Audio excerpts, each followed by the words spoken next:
Good morning दोस्तों, मैं रजित कुमार आप सभी का स्वागत करता हूँ ट्यूशंस पे। आज हम पढ़ेंगे 8 जनवरी से 14 जनवरी तक के वीकली करंट अफेयर्स जो आपके एसएससी, बैंकिंग, रेलवे और स्टेट एग्जाम्स के लिए बहुत ही महत्वपूर्ण है। इसलिए आपने हमारे चैनल को भी सब्सक्राइब नहीं करा है तो चैनल सब्सक्राइब करें, साथ ही बेल आइकन जरूर दबाएं जिससे कि आपको हमारी वीडियोस की नोटिफिकेशन मिलती रहे। और हमारे चैनल को भी टेलीग्राम चैनल को भी ज्वाइन करें। यहाँ आपको सही वीडियोस की नोटिफिकेशन और पीडीएफ मिल जाएगी। आपको पीडीएफ हिंदी और इंग्लिश दोनों लैंग्वेज मिल जाएगी, वो भी फ्री में।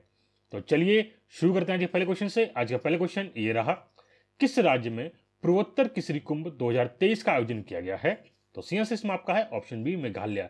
जी हाँ, मेघालय राज्य में आपका नॉर्थ ईस्ट कृषि कुंभ 2023 का ऑर्गेनाइजेशन किया गया है। और आपको बता दें इसका जो उद्घाटन है वो यूनियन मिनिस्टर है of agriculture and farmer welfare, जिनका नाम है नरेंद्र सिंह तोमर जी, इन्होंने इसका उद्घाटन किया। ये 3 दिन का समारोह है। इसमें आपको बताया इसमें मनाया जा रहा है 49th foundation day of ICAR research complex for NH region, Umiam में ये मनाया जा रहा है। ठीक है, और साथ ही बता दें मिनिस्टर जी ने उद्घाटन किया है administrative cum academic block office, एक ऑफिस का, साथ ही girls hostel for girls hostel of college of agriculture का। कहाँ पे ये उद्घाटन किया है आपका?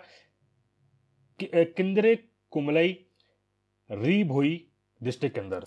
चलिए आगे बढ़ते हैं। ताड़ के पत्तों की पंडुलिपियों जिसे हम कहते हैं मैन्युस्क्रिप्ट्स, ठीक है, का दुनिया का पहला संग्रहालय किस राज्य में खोला गया है? तो सी आंसर आपका है ऑप्शन ए, केरल के अंदर। जी हाँ, केरल के अंदर दुनिया का पहला पाम लीफ मैन्युस्क्रिप्ट ओपन किया गया है, म्यूजियम ओपन किया गया है। आप देखते हैं फोटो है इसका। आपको जानकारी दें इसके बारे में तो बता दें आपको कि हमारे केरला के चीफ मिनिस्टर हैं पिनरई विजयन जी, इन्होंने उद्घाटन किया है पाम लीफ मैन्युस्क्रिप्ट म्यूजियम। ठीक है, और ये एक हाई स्टेट टेक्नोलॉजी वाला एक पूरा म्यूजियम है जो कि तिरुवनंतपुरम केरल के अंदर है। ठीक है, और आपको बता दें ये world first palm leaf manuscript museum होगा, पूरे वर्ल्ड में पहला ऐसा म्यूजियम होगा अपनी तरह का। ठीक है, और ये क्या आपने क्या रखेगा अपने पास? ये रखेगा Kerala museum of history and heritage. ये पूरी केरल की इस म्यूजियम में हिस्ट्री और हेरिटेज पूरा संग्रह गया है और उसकी जो टोटल कॉस्ट आएगी वो टोटल 3 करोड़ रुपये आएगी पूरी। ठीक है, और वहीं आपको बता दें इस म्यूजियम की टोटल 8 थीम है। तो थीम आपको क्या रखनी है इस म्यूजियम की? 8 थीम कौन कौन सी? पहली आपकी हो गई हिस्ट्री एंड राइटिंग, दूसरी हो गई लैंड एंड पीपल, तीसरी आपकी हो गई एडमिनिस्ट्रेशन, चौथी हो गई आपकी वॉर एंड पीस, पांचवी आपकी होगी एजुकेशन एंड हेल्थ, छठी आपकी होगी इकोनॉमी, सातवीं आपकी हो गई क्या आर्ट एंड कल्चर, और आठवीं आपकी हो गई मिथिलकम रिकॉर्ड्स। ठीक है, ये आपकी मेन 8 थीम्स हैं जो इस म्यूजियम की है। वहीं आपको बता दें म्यूजियम में टोटल 187 मैन्युस्क्रिप्ट्स हैं at central archive and departments के जो रीजनल ऑफिस है उसके द्वारा। कहाँ पे? एर्नाकुलम कोझिकोड के अंदर। ठीक है, और ये जो मैन्युस्क्रिप्ट है पूरा आपका जो क्या नाम आप कहते हैं आगे पंडुलिपियां हैं जो है ये पूरा लगभग 6 सेंचुरी से फैला हुआ है मतलब 6 शताब्दियों तक फैली हुई है। ठीक है, सॉरी गलती हुई, 6 शताब्दियों तक फैली हुई है। कब से? 1249 से लेकर 1896 तक। ठीक, चलिए आगे बढ़ते हैं। Y2 शिखर सम्मेलन की थीम, लोगो और वेबसाइट किसने लॉन्च किया है?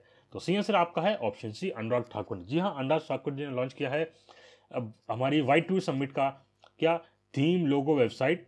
ठीक है, आप देखते हैं ये फोटो है उसका, और ये हमारे रहे अनुराग ठाकुर जी। और ये इवेंट हुआ था कहाँ पर? न्यू दिल्ली के अंदर। कब? 6 जनवरी को हुआ था। ठीक है, तो आपको जानकारी दें इसमें तो हमारे union minister of youth affairs and sports Anurag Thakur ने लॉन्च किया है theme of the Y20 summit, logo and website. ठीक है, in the curtain raiser event of Y20 summit New Delhi में। ठीक है, और आपको बता दूं भारत पहली बार Y20 समिट होस्ट करेगा इस बार। ठीक है, फर्स्ट टाइम इसे होस्ट करेगा। वहीं आपको बता दें इसमें जो आज का पैनल था, जो वहाँ मीटिंग हुई थी, आपका आयोजित हुआ था कार्यक्रम, उस कार्यक्रम में पैनल ने क्या डिसाइड किया? कार्यक्रम में बात करी कि कैसे भारत को अपनी युवा आबादी को एक महाशक्ति बनाने के लिए उपयोग कर सकते हैं। तो इस पे एक विषय, ये इसका क्या नाम आपका टॉपिक रहा है जिसपे डिस्कशन किया गया है। ठीक है, और आपको बता दें Y20 है एक ये ऑफिशियल यूथ एंगेजमेंट ग्रुप है किसका? G20 ग्रुप का। और ये आपको बता दें ये world's largest and most advance economies का एक पूरा ग्रुप है ये। ठीक है, चलिए आगे बढ़ते हैं। राष्ट्रीय जीनोम संपादक और परीक्षण केंद्र का उद्घाटन कहाँ कहाँ किया गया है? तो आपको बताना है कि national genome editing and training centre कहाँ पे उद्घाटन हुआ है। तो सही आंसर आपका है ऑप्शन डी, मोहाली पंजाब के अंदर। ठीक है, आप देखते हैं फोटो है उसका इसका उद्घाटन होते हुए। और आपको जानकारी दें इसमें, तो हमारे यूनियन मिनिस्टर हैं डॉक्टर जितेंद्र सिंह जी, इन्होंने उद्घाटन किया किसका? National genome editing and training centre का। कहाँ पे? National agri food biotechnology institute में। कहाँ पे? मोहाली पंजाब के अंदर। ठीक है, और आपको बता दें ये जो national genome editing and training centre है, ये one of the state of the art facility के साथ आएगा, मतलब इसमें बहुत आधुनिक सुविधाएं उपलब्ध कराई जाएंगी। ठीक है, और इसमें देखा जाए कि पूरी आधुनिक सुविधाएं होगी। यहाँ पे युवा शोधकर्ता जो होंगे, मतलब आपके यंग रिसर्चर्स होंगे, उनको फसलों की जानकारी और अनुप्रयोग के बारे में परीक्षण और मार्गदर्शन करके उन्हें सशक्त बनाया जाएगा। तो यहाँ पे आपके जो फसलों के ऊपर है, मेन जो काम होगा उसमें एग्रीकल्चर वर्क किया जाएगा। ठीक है, आप ऐसा समझ लीजिए। और आपको बता दें साथ ही जो हमारे मंत्री जी हैं, ठीक है, उन्होंने एक आयोजित किया है, उद्घाटन किया है 4 डे का इंटरनेशनल कॉन्फ्रेंस, किस पे? फूड एंड सिक्योरिटी 2022, जिसे हम आईफेन भी कहते हैं। ठीक है, और ये पूरे 4 दिन के समिट रहेगी, और इसमें लगभग 15 डिफरेंट कंट्रीज से लोग इसमें व्यक्ति आए थे, जिसमें कौन से किस्म आए थे? फूड एंड न्यूट्रिशनल सिक्योरिटी 2023 में। ठीक है, चलिए आगे बढ़ते हैं। कौन सा देश वैश्विक स्तर पर तीसरा सबसे बड़ा ऑटो बाजार बन गया है? तो सी आंसर इसमें आपका है ऑप्शन सी, भारत। जी हाँ, भारत दुनिया का तीसरा सबसे बड़ा ऑटो मार्केट बन गया है। आपको बता दें कि नंबर 1 पे कौन है? नंबर 1 पे हमारा मेनलैंड चाइना है, जिसमें टोटल आपका जो देखा जाए तो 24.8 ये व्हीकल आप लोगों पर टन के हिसाब से देखें तो आएगा। तो आप चाइना में 24.8 रहा है, इसमें ग्रोथ जो रही है 3.60 की रही है। वहीं यूएस की देखा जाए, यूएस नंबर 2 पे रहा है। यूएसए जिसे हम कहते हैं यूनाइटेड स्टेट्स, इसने टोटल पॉइंट रहे इनके 13.8, और ये इनकी जो ग्रोथ इस बार नेगेटिव में रही है। वहीं भारत तीसरे नंबर पे इस बार आ गया है, और तीसरे नंबर पे आके भारत तीसरे नंबर पे आया है, और कितने? 4.4 से। और हमारी जो ग्रोथ रेट रही थी वो रही थी 23.40। वहीं चौथे नंबर पर जापान और 5वें नंबर जर्मनी है। हमने जापान को पीछे कर दिया था इस साल। पिछले साल जापान का 3rd रैंक था, और अगर हम देखें तो 2000 ये कभी आया, अभी लेटेस्ट आया है 2022 का मान चल रहा है। ठीक है, और 2021 का देखें तो इसमें क्या है, जापान आगे था। जापान की जो रैंक थी वो पहले 3rd थी, और इंडिया की जो रैंक थी वो रैंक थी इंडिया की 4th। तो अब जो चेंज हो गई, क्या हो गई है? इंडिया की 3rd रैंक हो गई और जापान की 4th हो गई है। चलिए आगे बढ़ते हैं। एशियाई प्रशांत डाक संघ के महासचिव कौन बने हैं? तो आपको बताना है secretary general of Asia Pacific postal union के कौन बने हैं? तो सही आंसर आपका है option D, doctor Vijay Prakash Singh. जी हाँ, डॉक्टर विजय प्रकाश सिंह जी बन गए हैं आपके secretary general of Asia Pacific postal union के। आप देखते हैं ये फोटो उनका है। ठीक है, ये फोटो उनका, और ये बन गए टोटल 4 साल के लिए रहेंगे यहाँ पे। ठीक है, और ये फॉर्मर मेंबर किसके रह चुके हैं? पोस्टल सर्विस बोर्ड के भी फॉर्मर मेंबर रह चुके हैं। जैसे कि मैंने यहाँ पे आपको बता रखा है कि हमारे जो मिनिस्ट्री ऑफ कम्युनिकेशन है, जिनका नाम उन्होंने बताया है कि विनय प्रकाश सिंह जी, डॉक्टर विनय प्रकाश सिंह जी, जो कि फॉर्मल पोस्टल सर्विस बोर्ड के मेंबर हैं, इन्हों को इलेक्ट कर लिया गया है यूनियन सेक्रेटरी जनरल के पोस्ट पे, और ये 4 साल तक इस पद को संभालेंगे। ठीक है, और ये कब हुआ था? ये एक मीटिंग हुई थी, कांग्रेस हुई थी, कौन सी? 13th APPU कांग्रेस हुई थी। इसमें आपका APPU का फुल फॉर्म क्या हो गया? Asia Pacific postal union. ठीक है, एशिया पैसिफिक पोस्टल यूनियन इसकी फुल फॉर्म हो गई। इसकी एक कांग्रेस हुई थी 13th कांग्रेस, जो कि बैंकॉक के अंदर हुई थी, और सितंबर और अगस्त 2022 में। इसमें इसे डिसाइड किया गया कि डॉक्टर विजय कुमार सिंह जी को यूनियन सेक्रेटरी जनरल के पोस्ट पे इलेक्ट कर लिया जाएगा। वहीं आपको बता दें एशिया पैसिफिक पोस्टल यूनियन, इसका जो हेडक्वार्टर है बैंकॉक थाईलैंड के अंदर है, और इस बार अब इसे लीड कौन करेगा? भारत करेगा, क्योंकि सेक्रेटरी जनरल कौन बन गए? भारत के बन गए हैं। और आपको बता दें ये एक इंटरनेशनल ग्रुप है जिसमें 32 एशिया पैसिफिक नेशन है, इसलिए इसे बना के नाम दिया गया है, एशिया पैसिफिक पोस्टल यूनियन का नाम दिया गया इसका। ठीक है, चलिए आगे बढ़ते हैं। उड़ीसा के मुख्यमंत्री नवीन पटनायक ने किस शहर में अत्याधुनिक हॉकी स्टेडियम का उद्घाटन किया है? तो सी आंसर आपका है ऑप्शन डी, राउरकेला। जी हाँ, राउरकेला के अंदर आपका है, ये हमारे उड़ीसा के मुख्यमंत्री जी हैं, उन्होंने अत्याधुनिक हॉकी स्टेडियम का उद्घाटन किया है। आप देखते हैं फोटो है इसका। ठीक है। और आपको जानकारी दे इसके बारे में, तो उड़ीसा के चीफ मिनिस्टर नवीन पटनायक जी हैं, उन्होंने थर्सडे को इसका इनॉग्रेशन किया था। और ये बताया जाता है कि इसमें जो मैच होगा आगे, जो अभी लगभग इसी आपका जो वर्ल्ड हॉकी होगा, मेंस वर्ल्ड हॉकी कप होगा, वर्ल्ड कप होगा, वो इसी ग्राउंड के अंदर होगा, ठीक है। और इसमें जो बिल्ड टोटल लागत आई बनाने की, वो टोटल कॉस्ट आई है 261 करोड़ रुपीज़। और ये कहाँ पे लोकेटेड होगा? आपका सुंदरगढ़ डिस्ट्रिक्ट के अंदर होगा, कहाँ पे? आपका रोकेला के अंदर ही। और इसका जो नाम होगा वो होगा Birsa Munda hockey stadium complex, इस स्टेडियम का नाम होगा। तो आप याद रखिएगा, ये बहुत इंपॉर्टेंट है, नाम आपको याद रखना है। क्या नाम रहेगा? Birsa Munda hockey stadium complex. ये पूरा कॉम्प्लेक्स 50 एकड़ के एरिया में फैला हुआ है और इसे एक रिकॉर्ड टाइम 15 महीनों के अंदर बना लिया गया है। और उसकी टोटल कैपेसिटी है जो है वो है 20,000 लोगों की कैपेसिटी इसमें बैठने की है। और वहीं बता दें आपने कि स्टेट ने एक और वर्ल्ड कप विलेज बिल्ड किया है, जिसमें 225 रूम होंगे, जहाँ पे हमारे जो प्लेयर्स हैं और ऑफिशियल्स जो होंगे वो लोग इसे आके रहेंगे। चलिए आगे बढ़ते हैं। महाराष्ट्र ओपन टेनिस टूर्नामेंट का खिताब किसने जीता है? तो सही आंसर आपका है ऑप्शन सी, टेलॉन ग्रिक्सपुर। जी हाँ, टेलॉन ग्रिक्सपुर ने जीता है आपका महाराष्ट्र ओपन टेनिस टूर्नामेंट। आप देखते हैं ये फोटो है उनका। और ये कहाँ के ये हैं? ये प्लेयर जो है नीदरलैंड के प्लेयर हैं। इन्होंने फ्रांस के बेंजामिन बोंजी को हरा के ये खिताब अपने नाम कर लिया। चलिए आगे बढ़ते हैं। डिजिटल इंडिया अवार्ड 2022 में नागरिकों के डिजिटल अधिकारित श्रेणी में प्लेटिनियम अवार्ड किसने जीता है? तो आपको बताना है कि platinum award in digital empowerment of citizen category at the digital India award, तो जीता किसने? ये जीता है आपका ई नाम ने। जी हाँ, ऑप्शन डी आपका सही आंसर है, ई नाम ने जीता है। आप देखते हैं ये हमारे देश के राष्ट्रपति जी द्रौपदी मुर्मू जी ये अवार्ड देते हुए। और आपको जानकारी दें तो ये ई नाम एक फ्लैगशिप इनिशिएटिव है किसका? Ministry of agriculture and farmer welfare का, जिसने जीता है platinum award in digital empowerment of citizen category के अंदर। कहाँ पे? डिजिटल इंडिया अवार्ड में।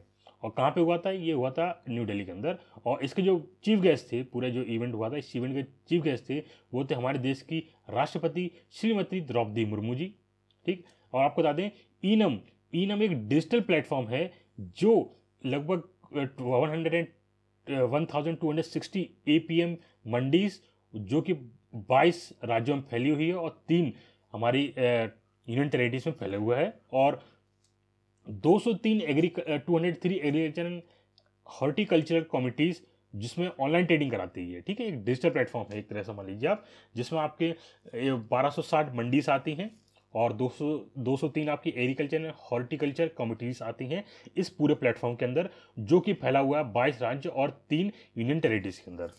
चलिए आगे बढ़ते हैं। देश का पहला कोयला गैसीकरण आधारित मृदा उर्वरक संयंत्र किस वर्ष शुरू होगा?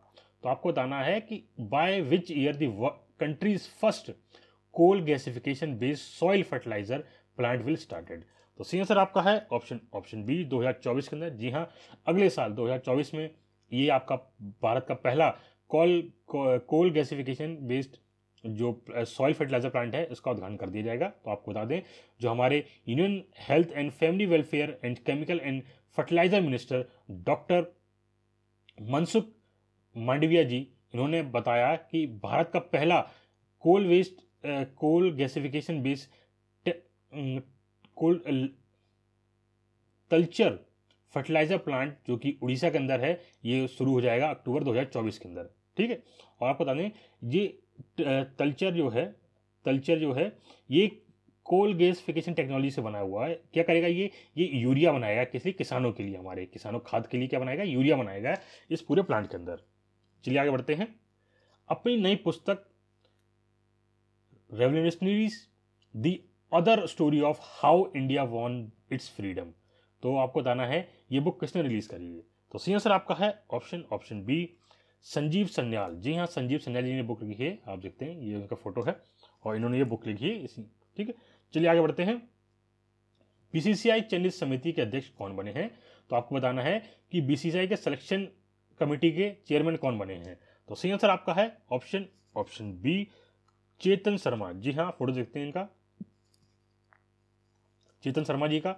इनको चेयरमैन बना दिया गया है बीसीसीआई सिलेक्शन कमेटी का, ठीक है। और आपको बता दें बीसीसीआई के प्रेसिडेंट कौन है, रॉजर बिन्नी, और इसका हेडक्वार्टर मुंबई में है और इसे फॉर्म किया गया था दिसंबर 1928 के अंदर।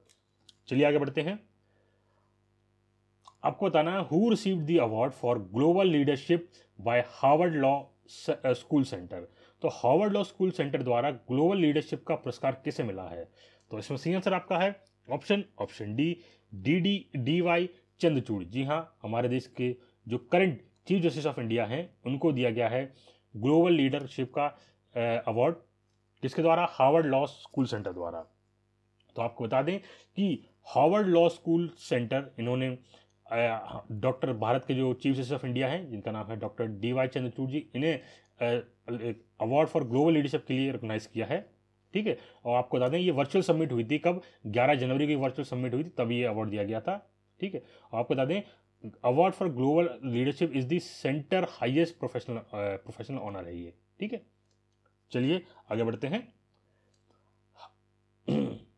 हाउ, अरे ये यहाँ गलत है, यहाँ पे लिखा हुआ है, ये काट दीजिएगा, ठीक है। Which Indian film has been shortlisted for Oscar 2023।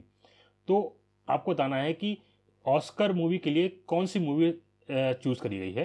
तो इसमें सही आंसर आपका है ऑप्शन बी द कश्मीरी फाइल्स। इन चारों ऑप्शन में से कश्मीरी फाइल्स को ऑस्कर की शॉर्ट लिस्ट के अंदर शॉर्ट लिस्ट कर लिया गया है, ठीक है। तो आप देखते हैं ये है, आपको जानकारी दें, ऑप्शन बी आपका है। तो ये यहाँ काट दीजिएगा आप, ये यहाँ पे नहीं है, ठीक है, ये काट दिए, हिंदी में गलत लिखा हुआ है। इसमें लिखिए क्या, which Indian film has been shortlisted for Oscar 2023। तो किस मूवी को शॉर्टलिस्ट कर लिया गया है ऑस्कर के लिए 2023 में? तो कश्मीरी फाइल्स को सेट कर लिया गया है, ठीक है। तो आपको, चलिए आगे बढ़ते हैं। भारत ने किस देश में लिथियम और तांबे की खानों की खोज की है? तो सही आंसर इसमें आपका है ऑप्शन ए अर्जेंटीना। जी हाँ, अर्जेंटीना में भारत ने लिथियम और कॉपर की माइंस की, कॉपर की जो खजाने खोज खाने हैं उनकी खोज की है। आप देखते हैं ये आपका कौन, अर्जेंटीना कहाँ पे? ये अर्जेंटीना रहा है आपका, ये कौन है? साउथ अमेरिका के अंदर, ठीक है। तो और आप बताएंगे इस रीजन, आपको आगे फोटो दिखाऊंगा, इस रीजन के अंदर इन्होंने ये क्या नाम है, माइंस की खोज की है अर्जेंटीना के इस हिस्से के अंदर, ठीक है। चलिए आगे आप जानकारी दें कि भारत सरकार ने अर्जेंटीना में 2 लिथियम और 1 तांबे मतलब कॉपर की माइन खोजी है, ठीक है। और आपको बता दें पिछले साल नवंबर में भारत सरकार ने यहाँ पे लिथियम जमा होने की संभावना आकलन करने के लिए अपने वैज्ञानिकों को अर्जेंटीना भेजा था। और दक्षिण अमेरिका में लिथियम और तांबे का भंडार बहुत सारा है, आपको आगे मैं फोटो दिखाऊंगा कहाँ पे मिलेगा। और ये जो इसके लिए ना सरकार ने एक कंपनी बनाई थी जिसका नाम खनिज इसे कहा जाता क्या है, खनिज विदेश इंडिया लिमिटेड, जिसे हम काबिल भी कहते हैं, काबिल भी कहते हैं इसको, इसे क्या नाम है इसका, खनिज विदेश इंडिया लिमिटेड। इसके द्वारा इसमें कौन कौन आता है? इसमें आता है नेशनल एल्यूमिनियम कंपनी, जिसे हम नेकॉल कहते हैं, और हिंदुस्तान कॉपर, और इसमें तीसरी कौन है, मिनरल एक्सप्लोरेशन कॉरपोरेशन लिमिटेड ने। ये तीनों मिलकर एक हुई और इन्होंने 2019 में अपना ये काबिल नाम की कंपनी खोली। और इन्होंने क्या काम करा, इन्होंने अर्जेंटीना के अंदर लिथियम और कॉपर की माइंस की खोज करी। और जो आपको बता दें कि लिथियम जो है, ठीक है, लिथियम रिजर्व जो है फाउंड करते हैं कहाँ पे, चिली, अर्जेंटीना और बोलिविया के अंदर, ठीक है। तो ये पूरा आपको बता दें ये पूरा लिथियम ट्राइंगल है पूरा ही, ठीक है। तो लार्जेस्ट आपको जो मिलेगा ना वो यहीं इसी एरिया में, लगभग 75% ऑफ वर्ल्ड सप्लाई का यहीं से लगभग मिलेगा आपको। तो आपको फोटो दिखाता हूँ मैं, ये पूरा एरिया है चिले, बोलिविया और अर्जेंटीना, और ये पूरा ट्राइंगल है कौन सा, लिथियम माइंस का। ये एरिया पूरा है जिसमें आपके लिथियम सबसे ज़्यादा मिलता है, ठीक है। चलिए आगे बढ़ते हैं। आमिर शाह, ये आमिर शाह नहीं है, अमित शाह है, अमित शाह, ये अमित है ये, ठीक है, ये टी है, T. Amit Shah unveiled A 120 feet tall statue of polo player. तो अमित शाह ने किस राज्य में पोलो प्लेयर की 120 फीट ऊंची प्रतिमा का अनावरण किया है? तो सी आंसर आपका है ऑप्शन ए मणिपुर में। जी हाँ, मणिपुर में अमित शाह जी हमारे देश गृह मंत्री जी हैं, इन्होंने उद्घाटन किया है किसका, ये अमित शाह का लीजिएगा, ठीक, अमित शाह, इन्होंने क्या उद्घाटन किया, 120 फीट ऊंची पोलो प्लेयर की एक स्टैचू, आप देखते हैं स्टैचू उनकी, और ये पोलो प्लेयर है। तो आपको जानकारी दे इसके बारे में। तो ये 120 फीट ऊंची, लगभग 120 फीट ऊंची स्टैचू है पोलो प्लेयर की, जो कि मणिपुर पोनी की है, ठीक है, मणिपुर पोनी में है। और कहाँ पे, इम्फाल मणिपुर के अंदर है। और इसका उद्घाटन किसने किया है, हमारे होम मिनिस्टर अमित शाह द्वारा। आपको बता दें मर्जिंग पोलो कॉम्प्लेक्स जो है, जो कि कई वर्षों से काम कर रहा है किसके, मणिपुर, इस पर वर्क करके aim for conserve Manipur, Manipur के लिए, मणिपुर को संरक्षण देने के लिए, ठीक है, और काम कर रहा है ये पूरा कॉम्प्लेक्स आपका, ठीक है। और इसका ये जो इसे कहा जाता है, जो मणिपुर को कहा जाता है ना कि Manipur is known as the birthplace of polo, तो पोलो का बर्थ प्लेस किसे कहा जाता है, मणिपुर को कहा जाता है भारत के अंदर, ठीक है। और इसके जो पुराने नाम थे वो संगोल, कंजी, कंजई, बाजी और पुलू नाम था, इसके पुराने नाम देखे जाएंगे। और ये बता दें जो वर्ल्ड का सबसे ओल्डेस्ट पुराना जो ग्राउंड था वो था इम्फाल पोलो ग्राउंड था, जो कि मणिपुर के अंदर है, ठीक है। चलिए आगे बढ़ते हैं। छेछरा महोत्सव किस राज्य में मनाया जाता है, तो आपको बताना है छेछरा महोत्सव किस राज्य में मनाया जाता है। तो सी आंसर आपका है ऑप्शन सी, छत्तीसगढ़। जी हाँ, छत्तीसगढ़ राज्य में मनाया जाता है कौन सा, छेछरा महोत्सव आपका। चलिए आगे बढ़ते हैं। 2023 में किस फिल्म के गाने नातू नातू को गोल्डन अवार्ड दिया गया है, तो आपको पता है नातू नातू गाना किसका है, RRR का गाना है ये। इसको मिला है कौन सा, गोल्डन अवार्ड मिला है 2023 के लिए, ठीक है। आप देखते हैं फोटो है इसका। और ये चलिए आगे जानकारी दी इसके बारे में, आगे बढ़ते हैं। भारत की पहली लड़ाकू महिला पायलट कौन है जिन्हें विदेशों में युद्ध अभ्यास के लिए चुना गया है, तो सही आंसर आपका है ऑप्शन ए, अवनी चतुर्वेदी। जी हाँ, अवनी चतुर्वेदी भारत की पहली वुमेन फाइटर पायलट हैं जिन्हें सेलेक्ट कर दिया गया है कॉम्बैट जो ट्रेनिंग एक्सरसाइज होती है हमारी विदेशों के साथ, उसके लिए, ठीक है। चलिए आगे बढ़ते हैं। Under 15 British junior open squash tournament का खिताब किसने जीता है, तो सही आंसर आपका है ऑप्शन बी, अनाहत सिंह। जी हाँ, आप फोटो देखते हैं, ये अनाहत सिंह का फोटो है। इन्होंने जीता है under 15 British junior open squash tournament. आपको जानकारी दें, जो अनाहत सिंह जी हैं ये गर्ल्स अंडर 15 स्क्वाश टाइटल जीत लिया इन्होंने, कहाँ पे, ब्रिटिश जूनियर ओपन टूर्नामेंट के अंदर, ठीक है। आपको बता दें अनाहत सिंह जो है वो one of the youngest player भी रह चुकी हैं कॉमनवेल्थ गेम 2022 में। और इन्होंने ये जो मैच है ना, और जो ब्रिटिश जूनियर ओपन टूर्नामेंट है, ये कहाँ जीता, बर्मिंघम यूके के अंदर जीता है। और आपको बता दें जो अनस सिंह जी ने साहिला हाजिन को जो इजिप्ट की हैं इसे 3-1 से हरा के ये गर्ल्स अंडर 15 स्क्वाश टाइटल अपने नाम कर लिया, ठीक है। चलिए आगे बढ़ते हैं। मुख्यमंत्री डेयरी नंबर 1 नामक पुस्तक का विमोचन किसने किया है, तो आपको बताना है बुक किसने लॉन्च करी है, तो सी आंसर आपका है ऑप्शन बी, रंजन गोगोई। जी हाँ, रंजन गोगोई जी ने इसका आपका ये बुक रिलीज करी है, ठीक है। चलिए आगे बढ़ते हैं। इसमें दी हेनले पासपोर्ट इंडेक्स में भारत का रैंक क्या है, तो सही आंसर इसमें आपका है ऑप्शन बी, 85। जी हाँ, भारत की जो हेनले पासपोर्ट इंडेक्स 2023 का आया है इसमें भारत की रैंक 85 रही है, आप देखते हैं। और इसमें जो टॉप करने वाली कंट्री वो रही है वो है जापान, जो हमेशा रही है, हमेशा आ रही है।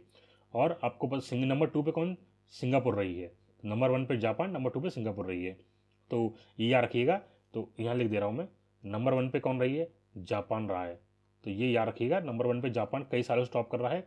और इंडिया की जो रैंक रही थी इसमें वो 85 से रैंक रही थी। इसमें टोटल हमारे पास 59 कंट्रीज में वीज़ा फ्री एंट्री है। वहीं चाइना 66 पे रहा है, टोटल 80 कंट्रीज में वीज़ा फ्री है इसके बाद। वहीं पाकिस्तान को मिली रैंक 106, टोटल 32 कंट्रीज में वीज़ा फ्री। नेपाल को 104 रैंक मिली है, बांग्लादेश को 101 मिली है, श्रीलंका को 100, म्यांमार को 96 और भूटान को 90 रैंक मिली है। चलिए आगे बढ़े। T20 में सबसे तेज 1500 रन बनाने वाले बल्लेबाज कौन बने हैं, तो सही आंसर आपका है ऑप्शन ए, सूर्य कुमार यादव। जी हाँ, सूर्य कुमार यादव T20 में 1500 रन, सबसे तेज 1500 रन बनाने वाले प्लेयर बन गए हैं, ठीक है। और ये इन्होंने पूरा जो रन इनका काउंट किया गया है ये बॉल्स के ऊपर किया है, क्योंकि सबसे कम बॉल इन्होंने फेस करी है। टोटल 843 बॉल्स के अंदर इन्होंने अपने कितने 1578 रन बनाए हैं। इसमें टोटल 45 मैचेस के अंदर 43 इनिंग्स में एक 46.1 की एवरेज के साथ, और ये पूरा ये इन्होंने 1578 रन बनाए हैं, ठीक है, सिर्फ 843 बॉल्स के अंदर। इसमें से इनकी 3 सेंचुरीज रही हैं और 13 हाफ सेंचुरी रही हैं। उनका बेस्ट स्कोर कितना रहा है, वो रहा है 117। चलिए आगे बढ़ते हैं। 83वें अखिल भारतीय पीठासीन अधिकारियों के सम्मेलन का आयोजन कहाँ किया गया है? तो सही आंसर आपका है ऑप्शन बी, जयपुर। जी हाँ, जयपुर में हमारे देश के वाइस प्रेसिडेंट और चेयरमैन ऑफ राज्यसभा श्री जगदीप धनखड़ जी ने आयोजित किया है, उद्घाटन किया है 83rd all India conference on presiding officer की जयपुर के अंदर। ठीक है, इसमें इन्होंने बताया कि इन्होंने भारत को मदर ऑफ डेमोक्रेसी के रूप में बताया था। ठीक है, चलिए आगे बढ़ते हैं। शांति कुमारी को किस राज्य की पहली महिला मुख्य सचिव नियुक्त किया गया है? तो सही आंसर आपका है ऑप्शन ए, तेलंगाना। जी हाँ, शांति कुमारी जी तेलंगाना की पहली फर्स्ट वुमेन चीफ सेक्रेटरी बन गई हैं। आप देखते हैं ये फोटो है शांति कुमारी जी का। चलिए आगे बढ़ते हैं। 23 और 24 जनवरी 23 व 24 जनवरी 2023 को जनजातीय नृत्य महोत्सव का आयोजन कहाँ किया जाएगा? तो सही आंसर आपका है ऑप्शन बी, न्यू दिल्ली के अंदर। जी हाँ, न्यू दिल्ली के अंदर ये आयोजन किया जाएगा और साथ ही इसी दिन से हमारा जो है 2 चीज आयोजित की जाएंगी। तो आपको बता दें, आदि शौर्य इसका नाम रखा जाएगा। तो जानकारी दें तो इसमें पूरा जो आपका रहेगा 23 मतलब जनवरी की 23 तारीख से हमारे जो आदि सूर्या पर्व पराक्रम का ट्राइबल डांस फेस्टिवल और मिलिट्री टैटू का उद्घाटन क्या नाम आयोजित की जाएंगी कहाँ?